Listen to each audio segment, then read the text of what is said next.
Ever since there was man in transportation, man has sought to bring the two together into a unified force. In this case, the horse and rider as one.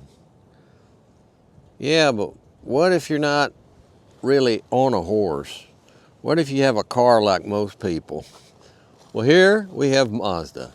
And Mazda's philosophy is horse and rider as one. Every aspect of the design of their cars, they try to make a unified force between the human being and the mechanical device. This is the CX-5 for 2025. And have they achieved this? Do we in fact have horse and rider as one? Well, stick with us and we'll find out.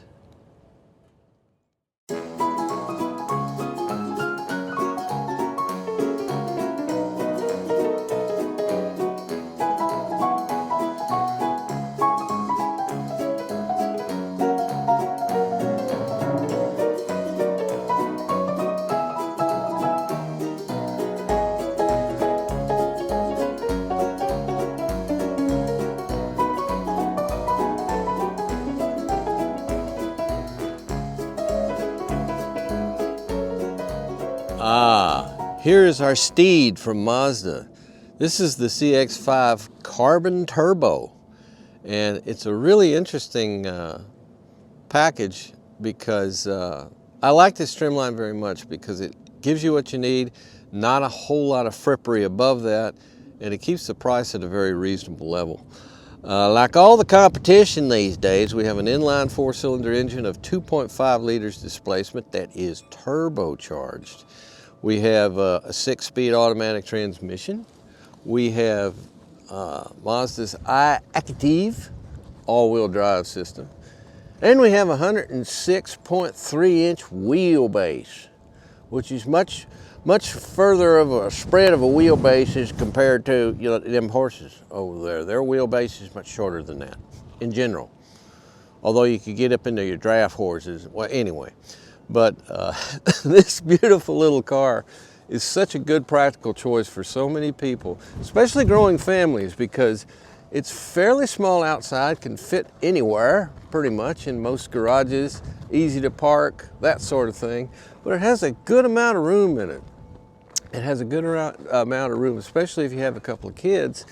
You can put them in the back seat area and still have plenty of cargo room, and they'll be safe because it's a very well-made car.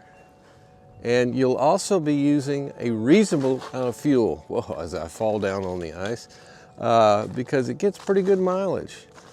It's right in the same level in so many ways as the competition. However, Mazda, being Mazda, does a lot of things their own way.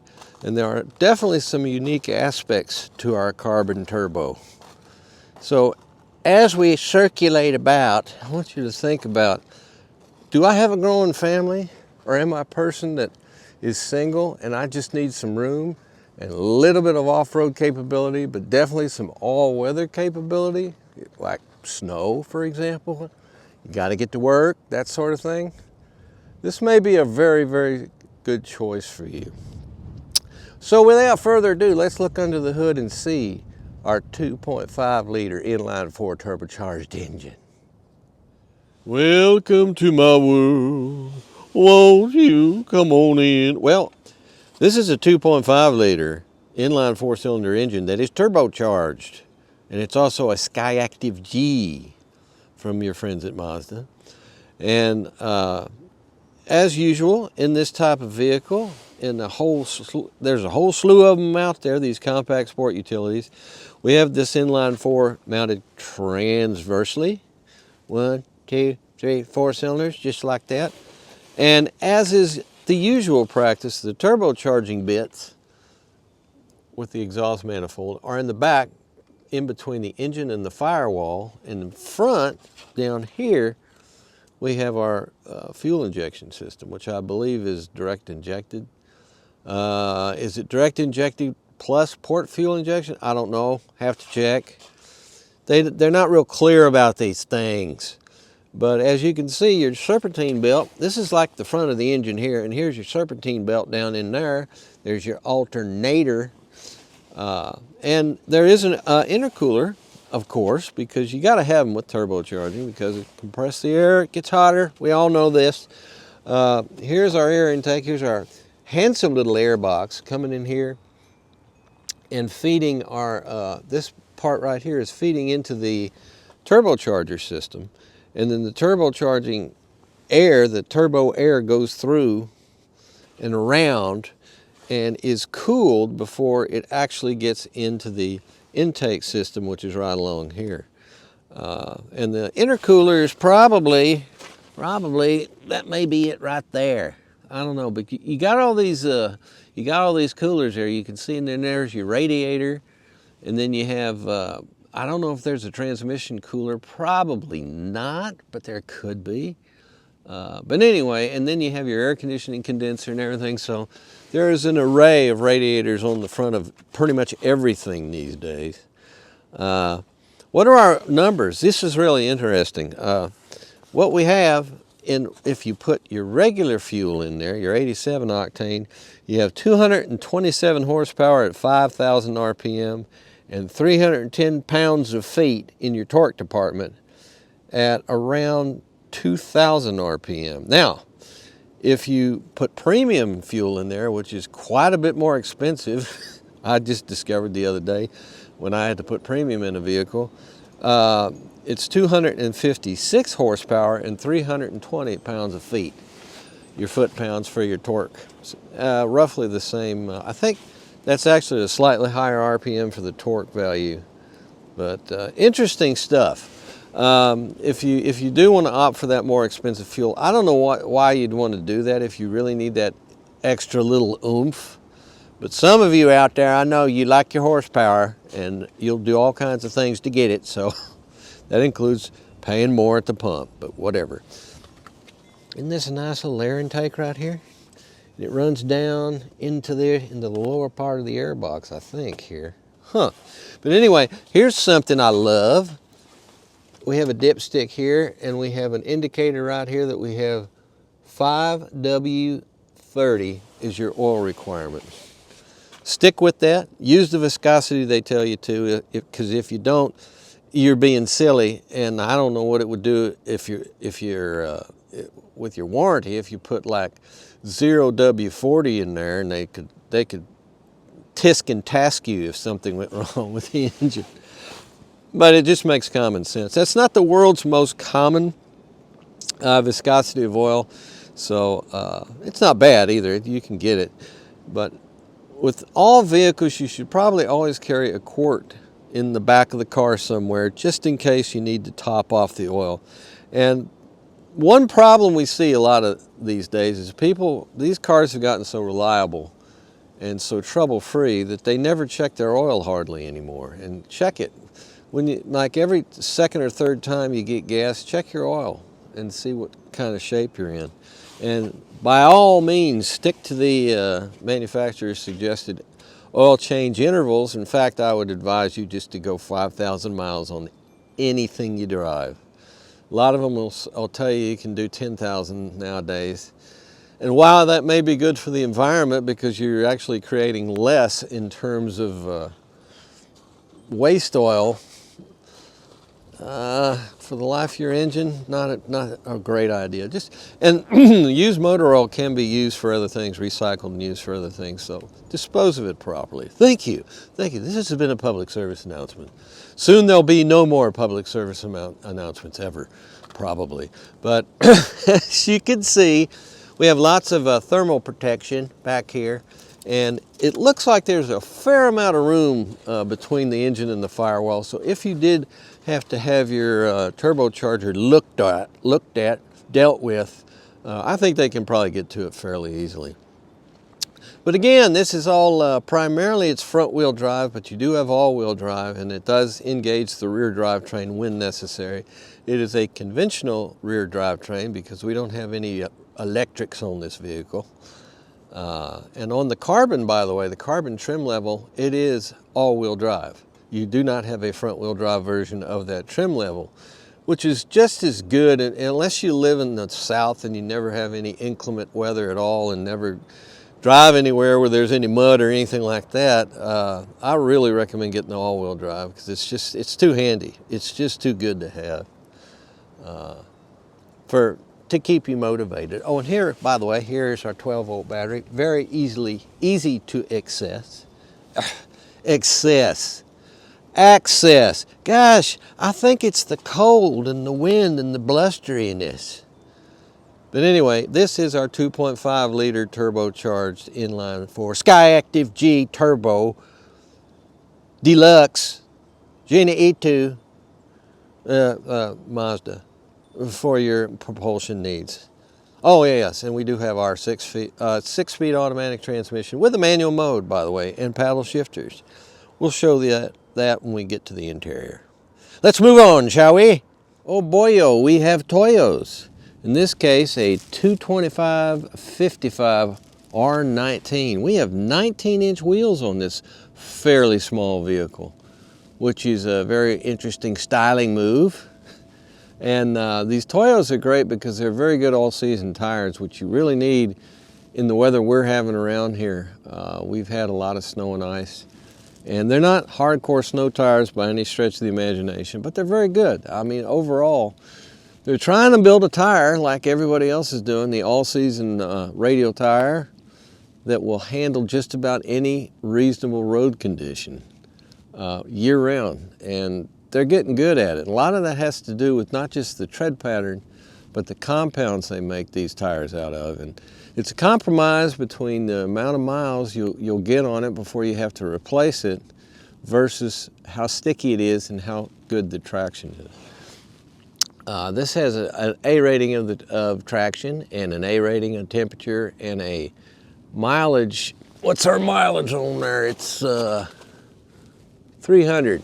So the tread wear is on it. That's not a fantastic rating for tread wear, but for an OEM tire, it's not bad. But more than anything else, we have good traction, which is what you need up here this time of year in the snow. We have substantial disc brakes on this thing, and overall, the driving I've been doing on it so far, it's proved to be a real good balance. The brakes are exactly as strong as they need to be for this vehicle.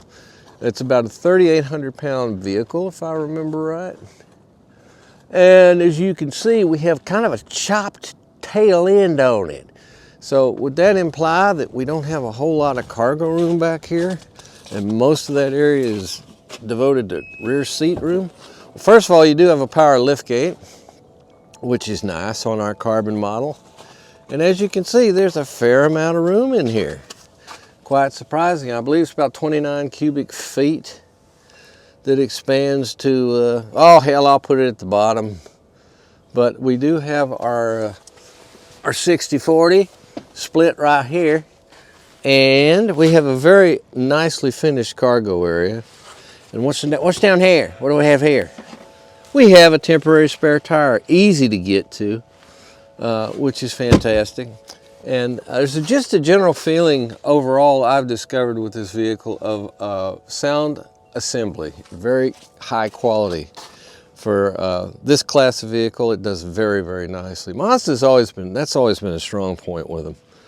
But on this vehicle in particular, it does very, very well. I like this. And I like the trim. We'll look at that closer when we're examining the interior, but I especially like the upholstery and what they've done with that, because that's an interesting mix of different materials, which we'll talk about. But again, you have a number of trim lines you can pick with the CX-5, and the carbon turbo is really growing on me because, like I said, it's so nice to have a vehicle that sound pricing is a consideration, and yet they're not really cutting corners in what features it has. And we'll go more into depth because it does have its limitations like anything else. But overall, you have a good amount of cargo room, and as you will see, there is a good amount of interior room as well. And I'm going to give you a nice look at it before the snows hit, because it's going to be buried under a foot of snow in about, I don't know, about 24 hours. So anyway, let's move on to the interior. There's little shuck and jive when you drive a CX-5. Well, there's a little shuck and jive, actually. One of the things that I don't understand about Mazdas is some of them don't have a problem that the other Mazdas have. And the problem is this. On this particular CX-5, when you start the engine, which I have just done recently in the last minute or so, you look up, and I don't know if you can see it or not, but you have the heads-up display on. And I don't like heads-up displays, never liked heads-up displays. I do not wish to have it displaying this heads-up display. So, what do you have to do? Well, a lot. You have to, first of all, go down here to our command control center and hit the home button, and then go to settings, like that. And then you have to go to in-vehicle displays. And then you have to go to active driving display, which is what Mazda calls their heads-up display. And then you have to scroll down to active display, driving display content, uncheck that, and then the heads-up display goes off. Now, that doesn't seem like that big a deal, although that's a lot of steps. But let me point out something else, if I may. You have to do it every single time you start the car. It does not stay in that particular position. It goes back to default, which is on. And on some Mazdas, you don't have that problem. If you turn it off, it stays off. So what does that mean? I don't know what to tell you. I've talked to Mazda about it, and they just say that's the way it is. So what I recommend, if you do get one of these vehicles, it's not, is this a game killer or whatever they're putting, what the kids are saying on YouTube now? There's game changer, can there be game destroyer? Well, no, not at all, not in the least. All you got to do is, if you have one of these, you know what happens when you lose a sock in the dryer and you just have one sock? Well, take that one sock and just stuff it right in here, and that'll take care of all your active driving display irritations if you don't want it. Now, none of this applies to you if you like that type of display. If you like a heads-up display, then a mazel tov, please enjoy. But if you are like me and you don't like that thing up there, that's what you got to go through every single time you start the car, and I don't understand that. Another thing that's interesting to me is right now we have, if you go down here, we have our lane mitigation, lane excursion, whatever you want to call it. Everybody calls it something different, it seems, in the automotive world. And let's see here, what does Mazda call that? We'll look under safety, and that is lane departure warning system. And that's lane keeping assist is what that is. And I've turned it off using that switch, but you got this little bugaboo right over here, this little yellow light, and that will never, ever, ever turn off as long as that switch is engaged. So thus ended basically every irritation I have for this car. Everything else about it is quite splendid. As usual, Mazda has, and I apologize for the glare, but we got like snow everywhere. Here, that helps. Hey, look at that. See my hand, I put that up there, and I don't have a matte box. I don't have a, hey, if I had a Patreon thing and you guys sent me millions of dollars, I could get a proper camera, but I don't have a Patreon thing. So anyway, the displays that Mazda have are absolutely excellent. And one of the most interesting thing is, I call this a hybrid display, because on the left side and on the right side, you have mechanical instrumentation with mechanical needles sitting there pointing at stuff. And it's a beautiful, reliable mechanical system. But the middle gauge, which has your speedometer on it and your trip computer, is virtual. And you see how they've made this match from on a camera perspective. It probably looks exactly the same, but in the middle, it's all virtual, I assure you. So that's a real interesting thing that Mazda does that I like. I think is kind of cool. And it works very, very well. Now, for that central display, you hit info here, and it'll take you your trip meters, and it'll help you here with your adaptive cruise control to tell you what's going on with that. And they'll tell you when your service is due, and in this case, 2,000 miles from now, it needs a service.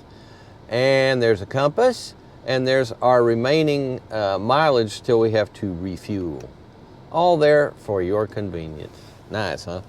So that is our instrument cluster. It's very, very straightforward, and you don't have a lot of folderol, which is, we hate our folderols. The steering wheel, of course, this is where the command center for everything nowadays. So many of the buttons that used to exist in other forms or in other places are all found on steering wheels now.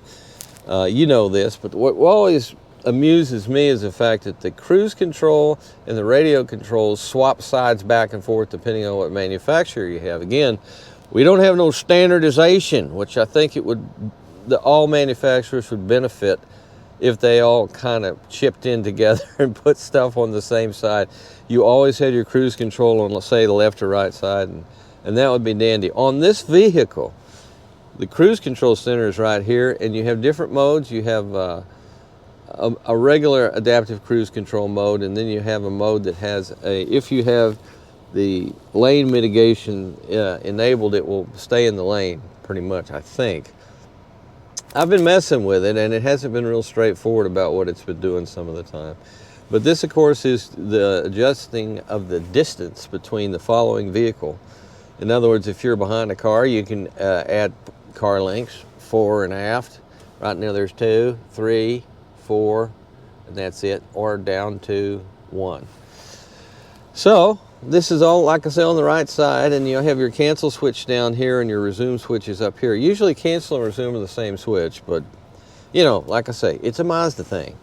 And over on the left side, you have your radio controls, which have your, well, this is, of course, the info button I just used for your central trip computer. But here's your volume settings, and this is also you can go forward and back on your favorite channels, or the channel that is tuned up. I forget which. But anyway, that's Radio Land. Here's your telephone. Here's your, open up your phone and say hello and say good day. And press that, and it's good day. Okay, and over here, we already been over here, but as you can see, we have, this is interesting. We have different views for our camera. And you can do different things here. You can, well, you can't do anything with the command controller. Isn't that interesting? But you can touch screen that and nothing will happen. I don't understand. There we go. This is how you change your various views to your, you have a 360 view on the right, of course, and then you have your backup camera. And this is the side cameras. And do we have a front camera? Huh. Yes, that is your front camera right there. So this is great to have. It's kind of an unusual placement because usually people put that particular camera switch right in this area somewhere in here. The Mazda likes to put it all the way over here, as is their right and their wont.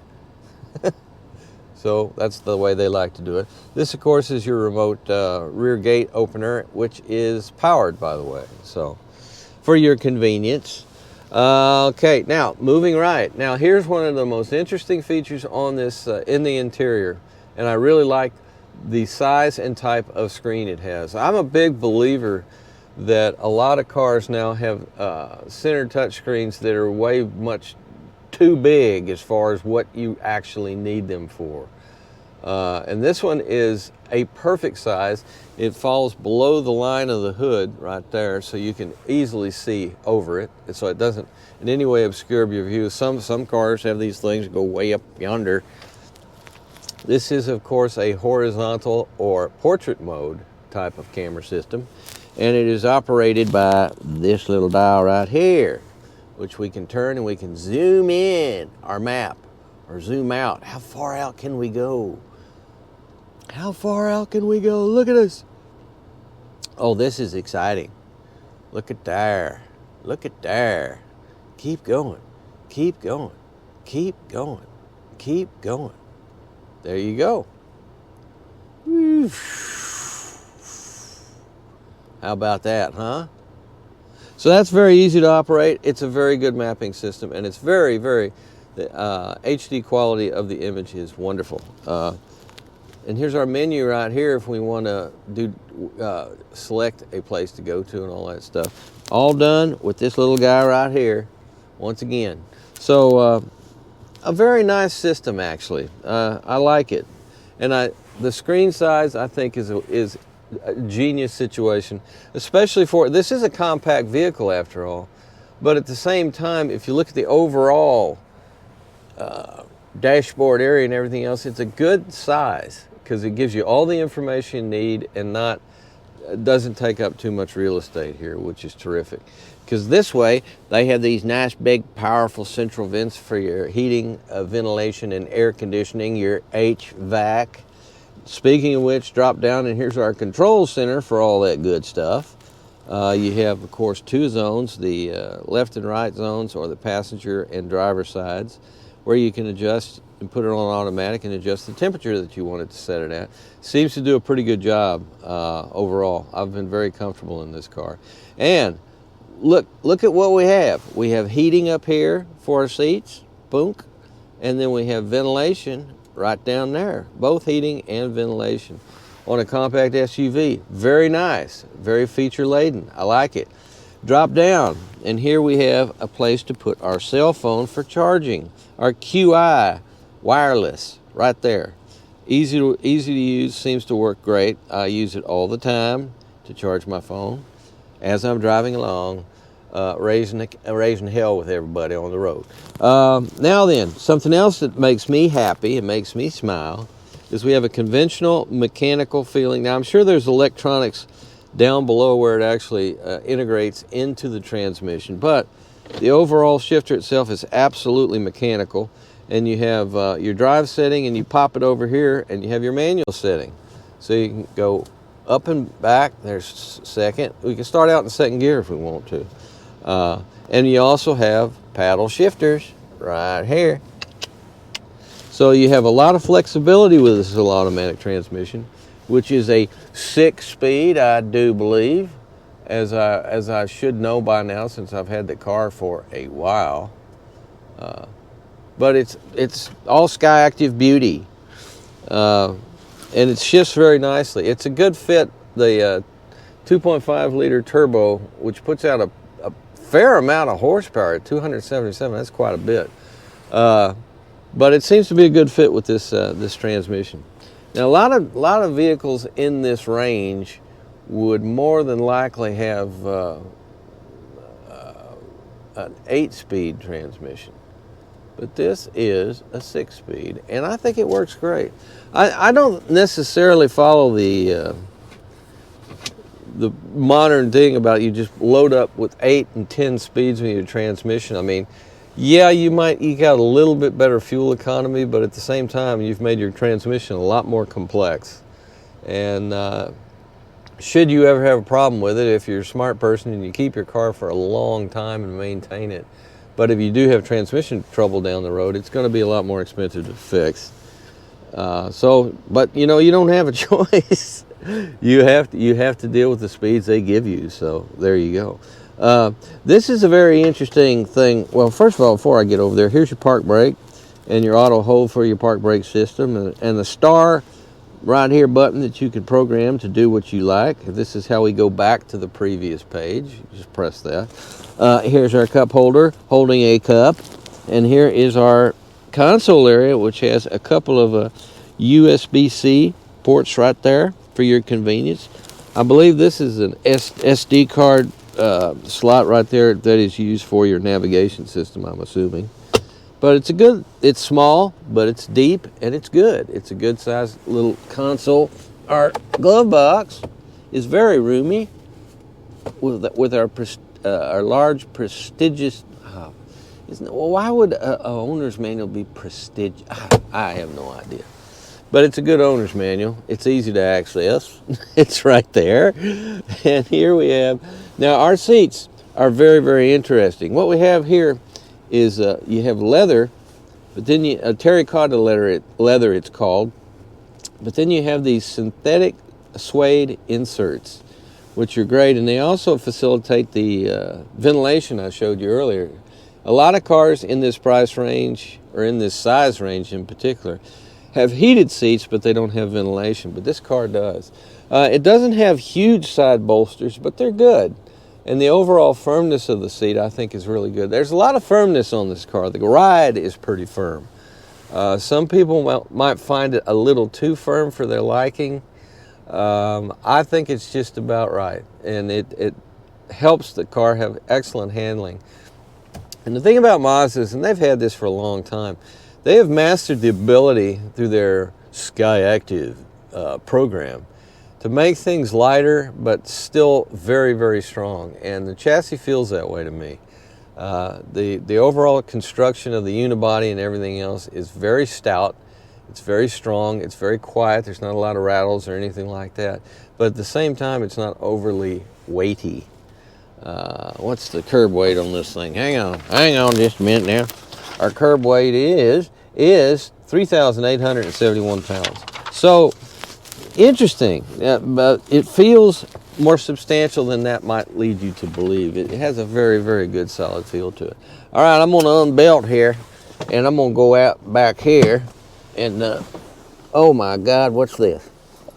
Back off, sir, back off. Somebody wants to play pretty much 24/7. I don't blame him for that. That's just his nature. Take that away. We have a pretty much almost 90-degree rear door opening, and it is pretty good for a compact vehicle. It's pretty easy to access, not the world's easiest, but there you go. I mean, it does what it is. It is what it is. This is a real compromise in a small vehicle like this between how much cargo room they want to give you and how much rear seat room. These are not the roomiest rear seats in the class, I would say, but they're perfectly adequate for two. You could squeeze three in here in a pinch. Pinch? And then you pinch somebody and they say quit. But it has a moderate drive shaft tunnel, so it's much better suited for two people rather than three, which is true of just about everything. And our rear windows don't go down completely, but they do go down about 90%. So what else do we have here? Well, we have a very nice assemblage in terms of a mixture of materials that makes up the interior of this car, and overall it's very nice. It's very impressive. You have a feeling of quality to this car that goes hand in hand with the feeling of solidarity of the chassis. It's all one big good package. Now, how about our dome lights? There we are, little LED action there for you. Each rear passenger gets one. That's why I encourage you only to have two people back here, because there is no dome light for a third person. And here we have our armrest, which I don't know what that's for. I think you could put your phone there if you wanted to. Interesting. Cup holders, and it's at a very good height and very comfortable. I give good ratings to the armrest because it's just about exactly where you'd want it. And again, quality of the materials. Here's that synthetic terracotta thing, or is this the terracotta? But one of these is terracotta. That's what they call it. But this is leather, and this is synthetic. So you have a blend of materials to make you comfortable. It has a real blind spot issue in this car, like most do, but as you can see, I can show it to you nice and closely back here. You do have your blind spot warning stuff in your mirrors to tell you if there's a vehicle over there, but it's not the easiest vehicle in the world to see out of, just so you know. But you do also have all those cameras 360 degrees worth. So there we have it, folks. This is your CX-5 interior, and it's a good one. It's very, very well assembled and has a feeling, like I say, of quality. And who can argue with that? Oh, can it be? You know, I just started this car up for the second time since I've had it. And once again, it reverted to a default position where the heads-up display was on. Now, I had a talk with Mazda about this. Well, I had an email exchange years ago, literally years ago, about how I hated the fact, I don't like heads-up displays, and I like to turn them off and keep them off. And I have to turn it off every time I start the car, which means going through a system of menus. Now, maybe this was a fluke, and maybe the next time I'll start up, it will stay off. But I noticed something else. It also, yeah, okay. It kept the, this has a lane centering, lane keeping assist on it, and it has a dedicated button that will turn that off. I don't like that either. So I turn that off, and there's a little light, which you probably can't see from there. I'll show it to you yet. Or I did show it to you. Have I showed this to you? I never know what order I'm going to do all these video segments. So, but anyway, it stays on all the time. It's an annoying little yellow light telling you that that's off. As if I would ever want it on, you know? Some of us got to understand OEMs. Some of us don't like that kind of stuff very much at all. I'd rather do all my own steering all the time, with the possible exception of when I'm on a highway, a 4-lane divided interstate, and I'm opening up my hamburger. Then I like having automatic steering, that way I can open up my hamburger and then turn it off and get back to driving the car and eating my hamburger. Wow, we're on ice and frozen substrate. Let's hit the brakes. Whoop, see, we just slid. Look at that. Look at that. It's extremely extreme. Oh, it's managing to block out most of this brightness is managing to block out my heads-up display. That's good, since I forgot to turn it off again because, you know. Ooh, boy, this is very icy. Let's see how we do. It's doing very well. This is in some places worse than some deep snow because it's just ice with a little bit of water on top of it, which makes things very difficult indeed. All right, now let's do the ritual. Ritual time. Let's go to home and there we go, sorry. And go to settings and go to in-vehicle displays and go to active driving display and scroll all the way down and turn it off. There, it's off now. Hassly, man, hassly.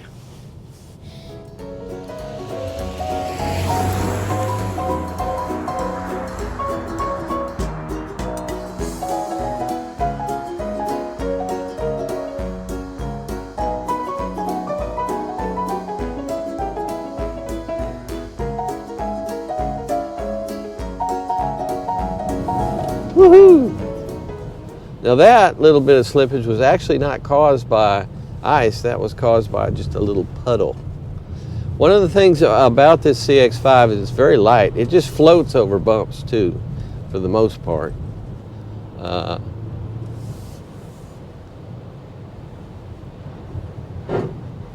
And it seems to track really nicely in this mess. I don't believe I have a differential lock on it. No, I don't see one. Don't think it has one. So your all-wheel drive system is completely dependent on what it wants to do. Now, what about drive modes? Here we go. Sport, off-road, normal. It won't go into off-road because we're going too fast. So I'm on normal. So there does not appear to be a snow setting, which I guess you get to that when you get to more expensive cars. And this being your beautiful carbon edition, it has a bunch of stuff on it that's very interesting. But it doesn't have, it's not loaded by any stretch of the imagination, but it's one of these trim packages that has what they think is a good all-round assortment of things that people typically like to have on their car. But it also has, I couldn't tell you right off the bat, I don't have a Monroney on this yet, so I don't know exactly what the price is. But I think it's a great combination if you want to save a little money on your compact sport utility, because it has a lot of really good welcome features and not a whole lot of super luxury stuff. So, but it does have, like it has, well, we're going to test this out in just a minute, in inclement weather, no less. The adaptive cruise control, and it has lane centering, which you can turn on and off. And I've turned it off now, but I think if I turn, we'll see what happens when I activate the cruise control, if it desires to engage the automatic steering, lane centering, lane tracing, whatever they like to call it. I don't even know right off the bat what Mazda likes to call their adaptive cruise control system. I don't remember, I should say that, because I've had quite a few Mazdas in my life in the last year. And I can't remember if they have some other name. Some of these manufacturers have some very tricky sounding names, cool sounding names. Pilot Assist, Super Cruise.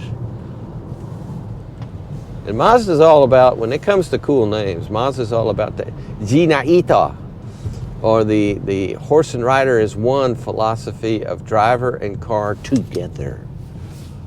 And it's a neat, I love that philosophy actually, because it's a very worthy engineering goal to have. Our little, what are we, 2 liters or 2.5? I'm guessing we're 2.5, but we are turbocharged. And it really feels like a turbocharged engine. It feels like it really doesn't kick on until you get the revs up a bit, not excessive. You don't have to whine the crap out of it to really get your turbo boost, but it's got, it's got your boost in there. All right, let's cruise, shall we? As soon as we get through this light, we will activate cruising. And the cruise control on this one is on the right-hand side. And there we go, we're cruising. Now if I do this, now right off the bat it looks like it's not self-steering, and it's not, so I'll turn this back on and see what happens. Now it looks like when you're on adaptive cruise it doesn't do that. What it does do, Mazda has always been magnificent in their analog displays for their instrument cluster, and this car is no exception there. The left and right sides are mechanical. The one in the middle is virtual. And the virtual side also has a little green line that appears set on whatever you set the cruise control on, which is nice. They're very, very good with their displays. I just don't like the heads-up displays by anybody. I just don't like them. But as far as all the rest of the displays go, Mazda just really does a great job of making it very concise, legible, and, dare I say it, attractive. All right, we're going to speed up a little bit. Oops, I just, sorry about that. I was just in a car where all the cruise control stuff is on the left side of the steering wheel. Cruise control on this car is right here on the right side, and I have now upped to that. I got some steering wheel heat going on here, no question about that, unless it's coming from here. It is. It's coming from the ventilation. The ventilation is trying to keep me warm, toasty, and happy. So I don't see any, it doesn't appear to have any self-steering. And that's interesting, isn't it? Very interesting. We do have our adjustment for our following distance on our adaptive cruise. It's very easy to get to. Oh, mode. Now mode on and cancel off. So let's see what this does, if anything. Lane centering, there we go. So I can do that, put that back on, and I can hit the mode button, and it will not activate center steering. So if I turn this back on, and then I hit mode, it's not doing anything. Well, it just did. I mean, come on, I saw it.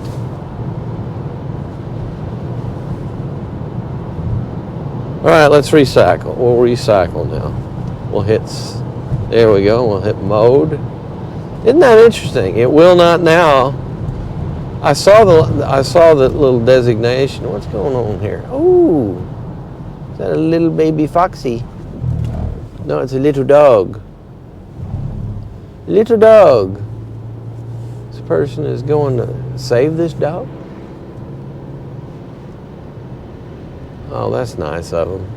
That little doggy was wandering into the road, and this person is making sure this dog goes back to the house and it's safe. That's very nice of them.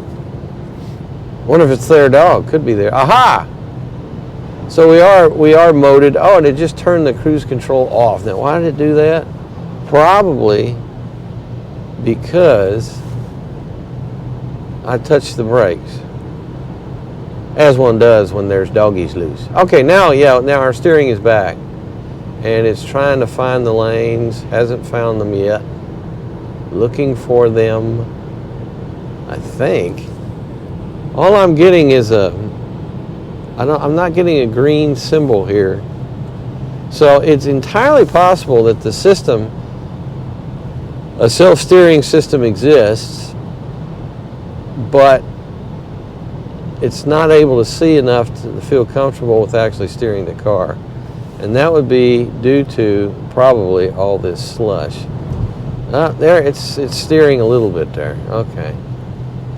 Yeah, so it exists. It just doesn't, the way it displays its engagement is not clear to me. Well, the more we drive it, the more we'll find out. You know, tomorrow, hopefully, we're supposed to have some decent weather tomorrow, so a lot of this will be dried up, sun will be out, and maybe the car will be happier. But I'm beginning to think that that's just the way it does it. It indicates that it can see the lanes, and if you start to drift, it will correct it. It's a caution on this right side, and it's gently steering me back. Fascinating, isn't it? How apropos to examine the rear suspension of our Mazda CX-5, almost said 7, that would have been a mistake, in a snowy climb. But as you can see, there is snow that is helping to illuminate our undercarriage for your examination. A lot of steel here, not great big huge hunks of forged aluminum or anything like that. It's a nice solid steel structure here. What do we have? We have a unibody body with a subframe that is very, very substantial. As you can see, I have a device here that this one actually should work. There we go. Look at all this structure in here. It's kind of amazing, all these reinforcements. We go to the front part of the leading edge, and this looks like a big chunk of forged steel right here. Look at there. So this is the car feels solid, and here's one of the reasons why, is it has a very solid suspension on it. There's our shock absorber. There is our rear drive shaft. And here's our massive, massive coil spring. So very, very substantially constructed all the way across the board here. And that's one of the reasons why you have a very solid ride. It's a little stiff for some people, I think. But I quite like it. It helps handling. And it looks like it could take a fair amount of punishment, to be honest with you. Here is our rear differential right here. And there's our little drive shaft, which is not so little actually, with 277 horsepower. It's pretty stout, as it needs to be, because this is a very solid little vehicle that can do your odd off-road excursions, provided they're not too extreme. Not real extreme at all, but it's good to know that you do have a solid undercarriage here. If you do punish it, and it can more than adequately haul the weight that it's designed to haul. And you have these particular structures here are primarily, I believe, for aerodynamic smoothness, because there's nothing real substantial here that I can tell, unless they're covering up some steel shielding on both sides of this, where our fuel tank is, and just to generally streamline the undercarriage of the CX-5, because that can really help your gas mileage situation quite a bit.